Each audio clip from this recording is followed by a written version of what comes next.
Part 2, Chapter 4. Newscast. You're right, Belzar. The guilty verdict will have long-lasting and quite far-reaching implications throughout the GC. Peacekeeper Supreme Commander Loren has resigned, as has GC Senior Council Member Quattral, both in disgrace. As you may recall, it was revealed during the trial that Quattral was pushing the GC Security Council to focus its attention elsewhere, while the peacekeeper operations did their dirty work in the Harrith system. It remains to be seen what the rest of the GC Council will do, whether it's emergency open election or promoting one of the remaining council members. As we know, power abhors a vacuum, so I'm sure we'll have an answer to that question soon. Monel Farash stops, nodding a few times. Yes, that's true, Brule. Peacekeeper Command has gone on record as saying that their highest office will go unfilled, while the Admiralty decides on the best course of action and does a thorough review of all its members. She gives another nod. Yes, and thank you both. Back to you. Work is work. Will steps to the fridge, or what he calls the fridge, and grabs a grum before walking back to the lounge area, grabbing a seat next to Maxim, who looks over at Zephyr. You mentioned a job. He waves his hand in an expansive after-you type motion. She clears her throat and stands up, looking each crew member in the eye, before finally stopping at Will. I've been approached by someone who has paying work that doesn't go against our common moral grain. She looks over at Benny, eyes narrowing. The Braylak hacker looks at her and screeches, Hey, I have a moral grain, I think.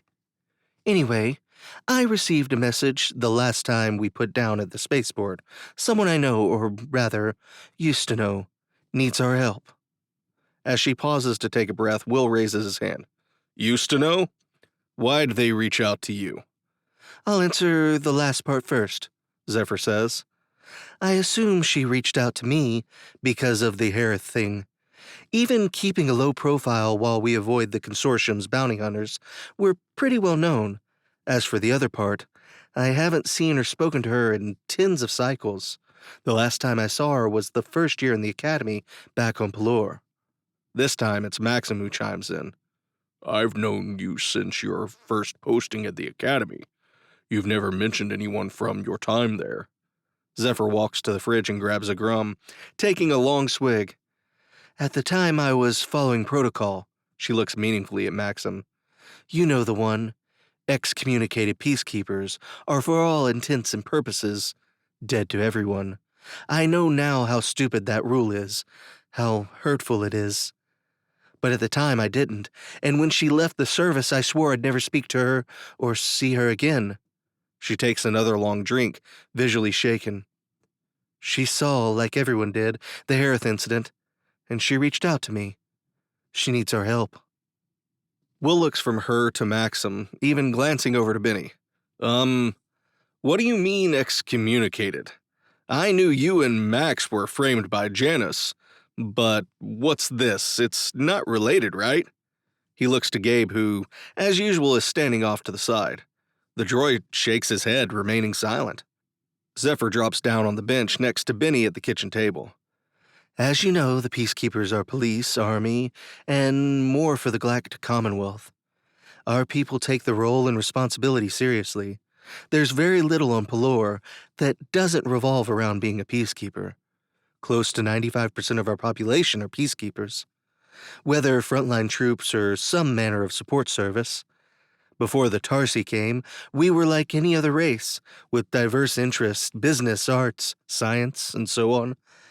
But we were always warriors just below the surface. Our people fought war after war after war. Peace never lasted more than a 10 cycle on Pelor. Once the Tarsi showed up, they began to encourage our baser tendencies. Over the generations, those other interests became extraneous. Our skills and interests were continually honed by the Tarsi until there wasn't much left to us but fighting. She looks right at Maxim. Even if being a peacekeeper isn't what a Pelorian child wants, all children enter the academy. Some test out. showing exemplary skills in the few remaining non-military or support jobs. Some wash out, and some are ostracized by our entire population, and the rest, whether happily or not, serve in the peacekeepers.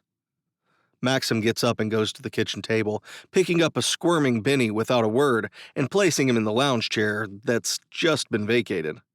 Then Maxim sits down beside Zephyr and takes her hand.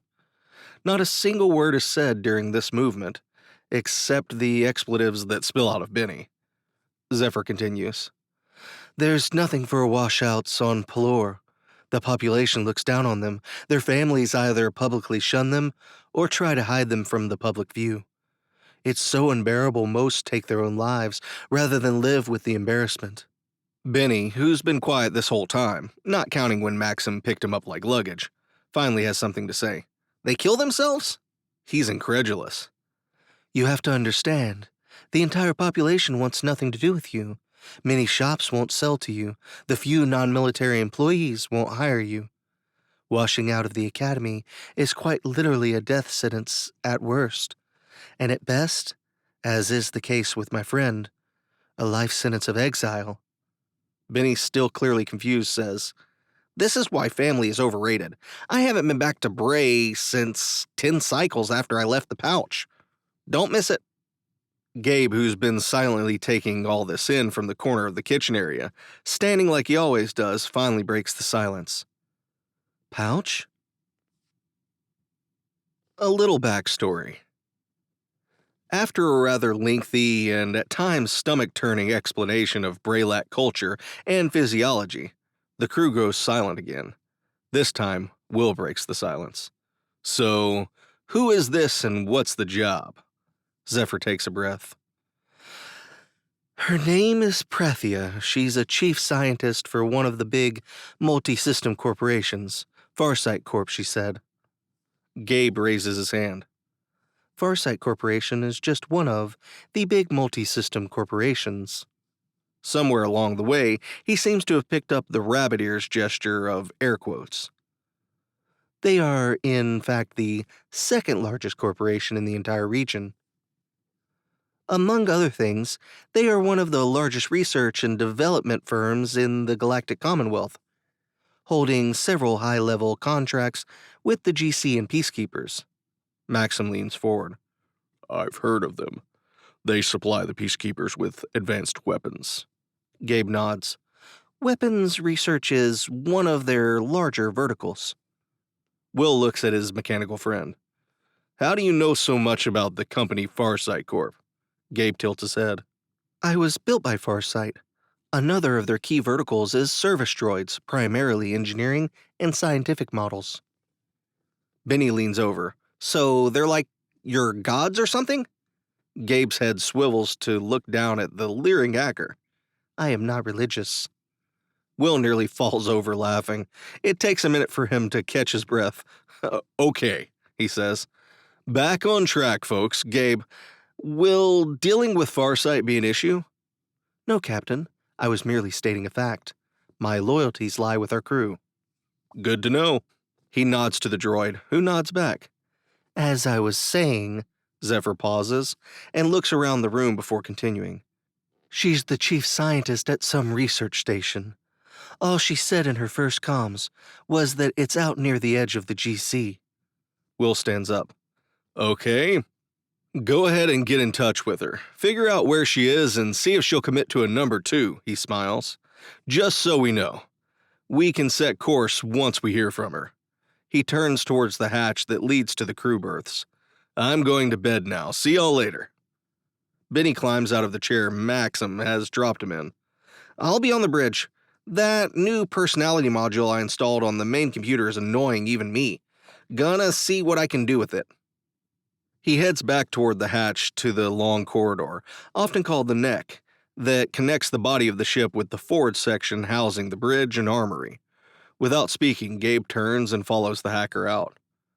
Alone in the lounge, Maxim looks over at Zephyr. You've never mentioned Prethia to me, even privately, where no one could hear you break protocol. He sounds hurt. The concern is etched on his face. She reaches up to stroke his cheek before placing her hand on top of his. Love, before we were framed and saw what the peacekeepers were all about, I took the rules, even those that hurt, seriously. The morning Prathia was announced as missing, I knew. I knew she'd left, washed out.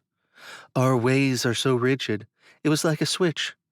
I spared her a moment to wish it had turned out differently, and maybe in the back of my mind wish her well. Then I pushed her from my mind and went to the assembly field for the morning parade. Polorians don't have tear ducts.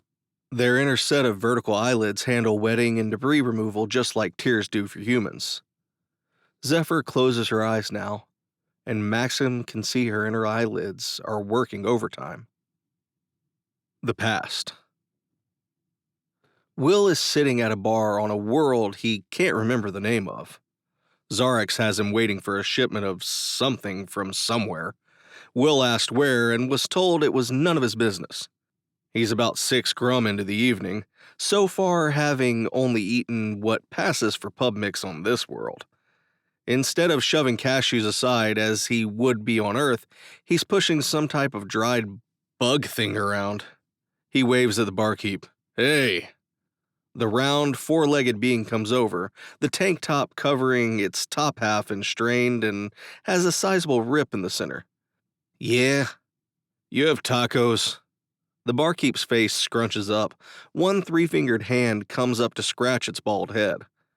Will has gotten used to beings with anywhere from 1 eye to 12 or more, but this thing has 3 enormous eyes in a triangular arrangement, and somewhere around 10 more small ones scattered around them.